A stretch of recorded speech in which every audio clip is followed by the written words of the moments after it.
Então há uma diferença grande de pessoas nesse raciocínio, porque não querem isso. E a gente vê muita gente boa, né? Gente boa assim que gosta desse tipo de coisa, né? E a gente fica até triste. E principalmente gostam dessas coisas que a irmã estava falando de tipo uma adivinhação, né? Que tanto tem nessas casas que lê mão, carta, assim como tem nas igrejas também. De uma outra apresentação, né? De falar uma coisa da vida da pessoa, é a mesma coisa, né? É a mesma coisa. E como tem gente boa que gosta disso, é muito estranho isso, sabe? Porque às vezes a pessoa quer ouvir uma coisa que ela já sabe. Isso. Então não é muito mais fácil ela mesma tentar se entender, se ela não conseguir se entender sozinha, ou com a palavra de Deus, pegando a Bíblia, a procurar uma ajuda profissional. Exato. Ler algum livro psicológico, ou uma psicóloga, alguma ajuda diferente, assim, se ela não conseguir sozinha, não sozinha com Deus, mas ela não conseguir entender a palavra de Deus. Né? Então elas vão atrás disso. Eu acho que gente boa, né? E às vezes a gente muito boa. Não, mas daí eles acham que só Deus, se Deus falar comigo e Deus falar com eles, esse tipo, a pessoa profetiza, o profeta, sei lá, vem falar, o profeta, Deus falou comigo, o profeta me disse, não Deus tem nada mandou a ver. te dizer. Exato. Tem, né? Deus falou comigo, Deus disse pra ti. Deus fala com a gente todos os dias, né? Todos os dias e com nós mesmos. Eu acho que ele está mais interessado em falar sobre a nossa vida para nós mesmos do que para os outros. Claro! Imagina, vai lá falar para a Bernardo do que é para eu fazer da minha vida. É mais fácil ele falar comigo. Claro! Tem muitas coisas assim que Deus... É muita confusão, onde quando não entende, igual aquele eunuco lendo ali, o profeta Isaías não entendendo, estava confuso. Daí Filipe vem para ele e explica o que estava lendo. Então hoje as pessoas, que nós temos esse livro, a Bíblia, que muitas pessoas têm como amuleto, outros já leram bastante, está até marcada alguns textos, e o discernimento muitos não compreenderam ainda. Se não compreenderam Cristo nos textos, eles não compreendem a Bíblia. Se vocês não colocar Cristo como uma chave de interpretação dos livros, eles não vão entender o livro. Porque antes do livro, Deus já é, e Cristo também.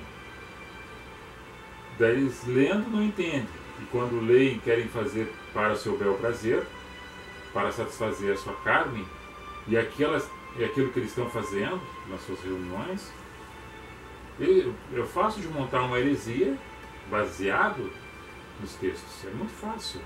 Tanto é que nós temos várias heresias montadas em cima dos textos. Porque daí saiu de Cristo como a chave da interpretação. É a interpretação do homem, não é de Cristo. Quando eles olharem para Cristo nos livros, eles vão entender o que está escrito. Porque em Cristo tudo se simplifica. Agora, quem não aceita Cristo, não aceita o anunciado que Cristo faz nos evangelhos, mas que entre os evangelhos Cristo já era. Então coloca o tempo antes, e o tempo depois, e o tempo do homem. Agora, se nós colocarmos nosso tempo relacionado com o tempo de Cristo, na mente de Cristo, no olhar de Cristo, na maneira de Cristo, na expressão de Cristo, a gente entende todos os textos e os contextos. É livro de história, é livro de poesia, é livro profético, é livro de revelação, é livro que fala. Mas todos eles anunciam Cristo, Messias, o que vinha, que veio, foi e está. O ontem, o hoje, o eterno, Cristo. Em Deus, e nós em Cristo. Em Deus estamos por intermédio de Cristo. Então é bem fácil de entender.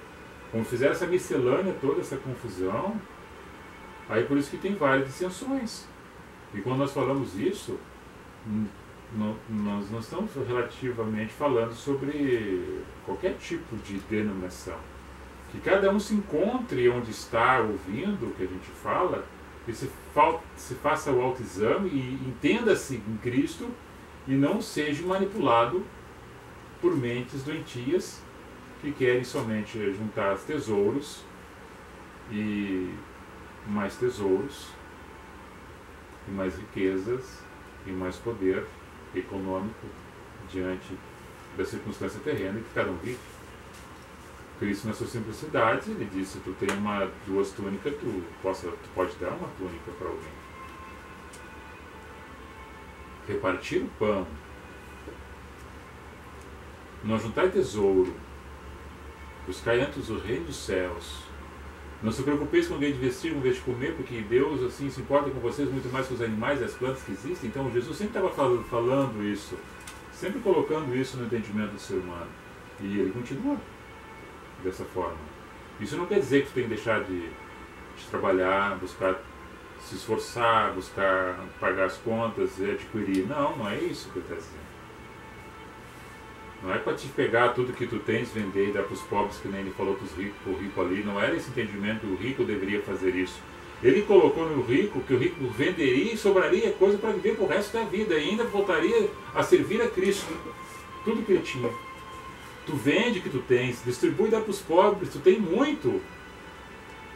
Tu vai morrer e vai ficar de herança aí, os outros vão brigar pela herança e tu não vai conseguir usufruir de tudo que tu tem. Então tu pega uma parte, vende o que tu tens, dá para os pobres e segue-me. Não era para pegar de uma forma assim, seguir fisicamente. Seguir espiritualmente.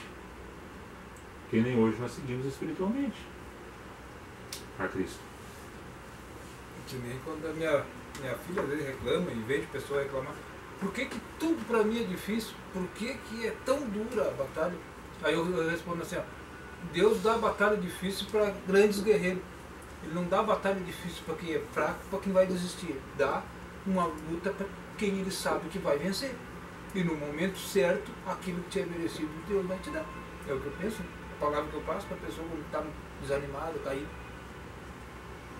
Só quem é um grande guerreiro que ganha grandes batalhas. Senão Deus não daria uma batalha para te vencer.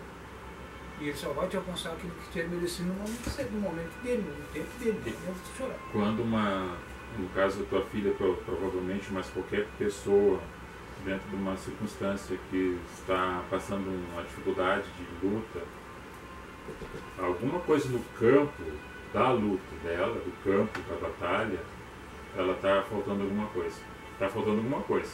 E essa coisa que ela está faltando para ela, ou qualquer pessoa, nós falamos no caso da tua filha, qualquer coisa que está faltando para ela no campo da batalha, ela relativa tudo por uma questão única só. E auto se vitimiza das circunstâncias que acontecem. Ou seja, por que comigo? Por que eu?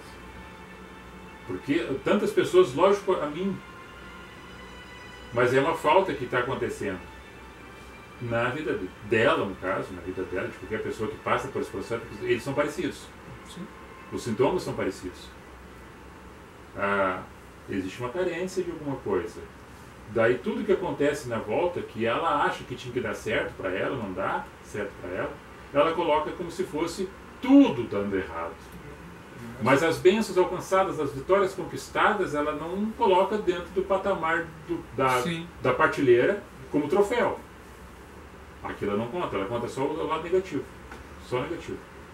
Eu acho que tudo que acontece na vida da gente é para você crescer. Às vezes para você mesmo, para ser exemplo para alguém, para te dar um exemplo da tua batalha.